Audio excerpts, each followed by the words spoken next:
জামালপুরের বকশীগঞ্জ একদিকে কর্মচঞ্চল বাজার, অন্যদিকে মনোমুগ্ধকর মসজিদে নূর। চলুন দেখে আসি দুই রূপের মিলন।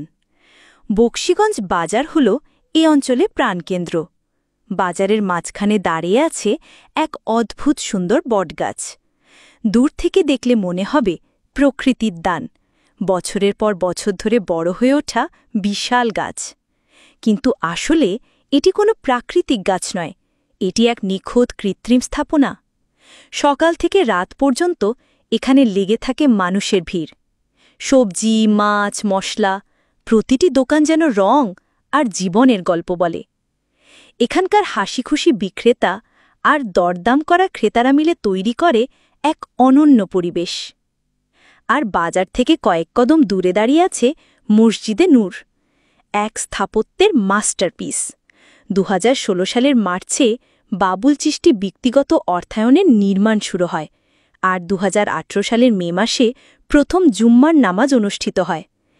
তুর্কিশ শৈলীতে তৈরি এই মসজিদে ব্যবহৃত হয়েছে বিদেশি মার্বেল পাথর, রয়েছে বিশাল গম্বুজ, ৪টি মিনার ও সূক্ষ্ম কারুকাজ। ৫ একর জায়গা জুড়ে বিস্তৃত এই মসজিদে একসঙ্গে ২৫০০ মুসল্লি নামাজ আদায় করতে পারেন। এটি শুধু ইবাদতের জায়গা নয়, বরং বকশীগঞ্জের গর্বের প্রতীক। আপনার চোখে বকশীগঞ্জের সেরা আকর্ষণ কোনটা? বাজার, বটগাছ নাকি মসজিদে নূর? কমেন্টে জানাতে ভুলবেন না।